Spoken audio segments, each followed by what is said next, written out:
Good morning. मानलीस lifestyle या ब्लॉगमध्ये तुम्हाला सर्वांचं मनापासून स्वागत आहे. आज सकाळचे 7 वाजलेले आहेत आणि माझी चहाची वेळ आणि चहा सुरू आहे. आता साहेबांचं पण आवडत आहे, त्यांची पूजा वगैरे सुरू आहे. ती पूजा झाल्याशिवाय काही चहा घेत नाही. तोपर्यंत म्हटलं आपण चहा करून घ्यावं.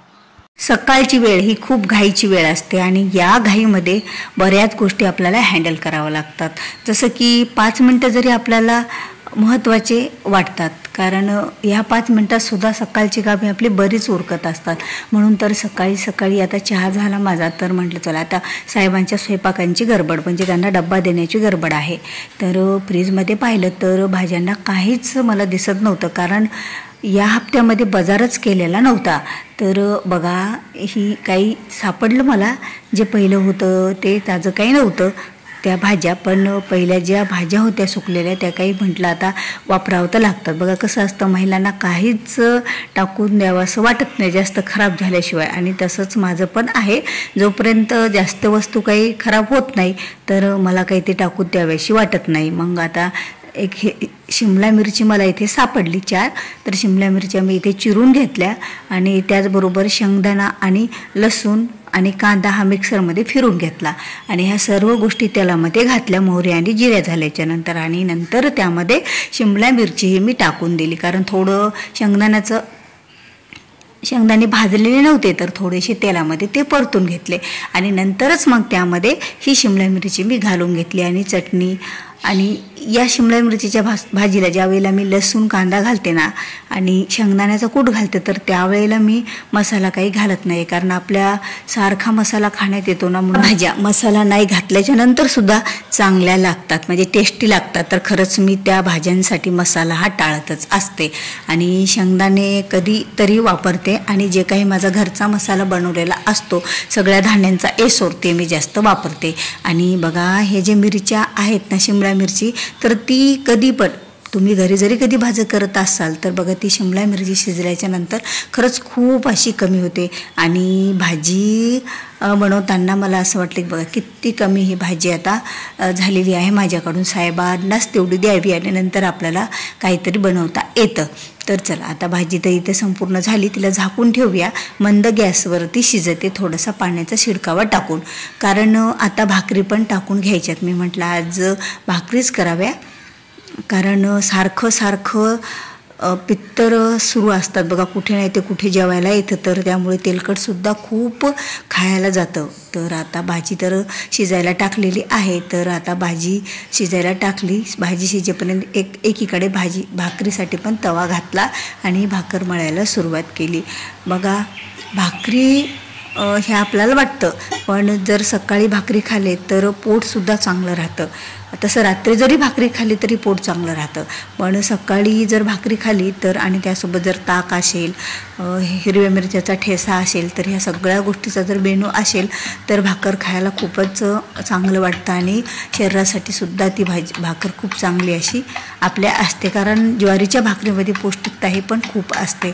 असं नाही आहे की आता बघा तुम्हाला वाटेल की सारखं मी काही तुम्हाला त्या भाकरीविषयी सांगत आहे, कारण बघा आजकालच्या काही जी नवीन पिढी आहे त्यांना भाकरी म्हणजे नकोच वाटतं. बऱ्याच जणाला असे काही आहेत जे मुलं, ते पण नवीन पिढीतली मुलं मुली भाकरी खातील, पण जुन्यांना खरंच नाहीशी वाटतं. पण माझ्या दोन्हीही मुलांना भाकरी खूप आवडते बघा, म्हणजे माझ्या मुलीला आणि मुलांना पण. तर त्यांना भाकर ठेसा त्यासोबत ताक वगैरे असेल ना तर खरंच ते खूप आवडीने खातात. पण बघा आता ते दोघं दोन्हीकडे आहे आणि घरी आता आमच्या दोघांचा स्वयंपाक, तर आता भाकरी होत चालल्यात बघा. आणि कशा बघा, भाकरी करताना साहेबांचं पण आरडणं सारखं सुरू राहतं की वेळ झालेली आहे डब्बा बांध, वेळ झालेली आहे डब्बा बांध. पण मी आज 2-3 भाकरी अगोदर भाजून घेतल्या आणि नंतरच मग त्यांचा डब्बा भरून घेतला. म्हटलं चला आता देवाला पण नैवेद्य लगेच दाखवून घेता येईल. आता माझं कसं असतं, जे काही झालं आपल्या घरामध्ये त्याचा नैवेद्य मी देवाला अगोदर दाखवत असते. आणि एक पहिली भाकरी जी करते ना ती देवासाठी किंवा गाईसाठी. जर गाईला नेली तर चांगलीच आहे, गाय जर भेटली दारात आली, नाहीतर ती सरळ देवाच्या नैवेद्यामध्ये ठेवून द्यायची. कारण पहिली भाकरीवर अधिकार हा आपला नसतोच आणि शेवटच्या भाकरीवर हा अधिकार कुत्र्याचा असतो. त्यामुळे छोट्या छोट्या 2 भाकरी का होईना मी करत असते. आता इथे साहेबांचा डब्बा भरून द्यावा, कारण त्यांची पण आता जाण्याची वेळ झालेली आहे. आता एक काकडी होती तर मी त्याची सलाद करून टाकली. म्हटलं आता एकाच काकडीची कुठं बरं कोशिंबीर करत बसावी, त्यामुळे ती काकडी त्यांना तशीच काळं मीठ टाकून थोडंसं मी दिली. कारण सकाळी सकाळी नाश्त्यामध्ये भाकरी भाजीसोबत त्यांना आज काही ताक दिलेलं नाही. म्हटलं एवढं वातावरण असं झालेलं आहे, सध्या पाऊस सुरू आहे, तर ताक खाणंसुद्धा योग्य नाही आहे. त्यामुळे सकाळी जर 4 हात असले ना तरीही आपल्याला पुरेसे राहत नाही आहेत. कारण 4-4 हात जरी असले ना तरी त्या 4-4 हाता एवढं काम मात्र आपल्याला सकाळी असतंच बघा. कारण 4 जरी हातांनी काम केले तरी पुरेसे. एकीकडं काय ती भाकरी भाजा, एकीकडं काय त्यांचा डब्बा द्या, एकीकडं काय त्यांना परत चहा द्या, सगळी अशी एकच घाई असते. आणि माणसाचं कसं असतं की चला त्यांना वेळेवर त्यांच्या हातात पडलं म्हणजे त्यांना समाधान वाटतं. आणि आता डब्बा माझा भरून झालेला आहे आणि साहेबांना चहा पण ओतून द्यायचा आहे. तोपर्यंत चहा उकळतो, तर तोपर्यंत डब्बा पण आता भरणं झाला. तर बघा काही गोष्टी अशा असतात की आपण सकाळच्या वेळी जर कोणाचा कॉल आला तर खरंच नको वाटतो. कारण सकाळचा कॉल इतका वेळ घेतो का नाही आणि आपल्याला बोलायला पण वेळ नसतो. त्यामुळे खरंच साहेबांचा डब्बा झाला आणि मी बाहेर थोडीशी माझ्या मिनी गार्डनमध्ये आले, वरच्या गच्चीच्या झाडावर. तर बघा इथे कळव्या थोड्या तुटून पण पडलेल्या होत्या. अतिवृष्टी म्हणजे अति पाऊस झालेला होता, त्यामुळे कळव्या पण तुटून पडलेल्या होत्या या झाडाच्या. आणि बरंच झाडाचं खराबसुद्धा मला वाटत होता. काही पिवळी पाने होती ती पण काढून टाकली आणि एकाच कुंडीमध्ये दोन्ही पण झाडं आलेली आहेत, म्हणजे तुळस आणि ते पण झाडं. आणि बघा बाकीचा आमच्या बाजूची जी पडीत जागा आहे त्याचा परिसर, त्याच्यामध्ये पण एवढं गवत झालं का नाही. आता मागे साहेबांनी फवारून घेतलं होतं पण आत्ता पण भरपूर गवत झालं.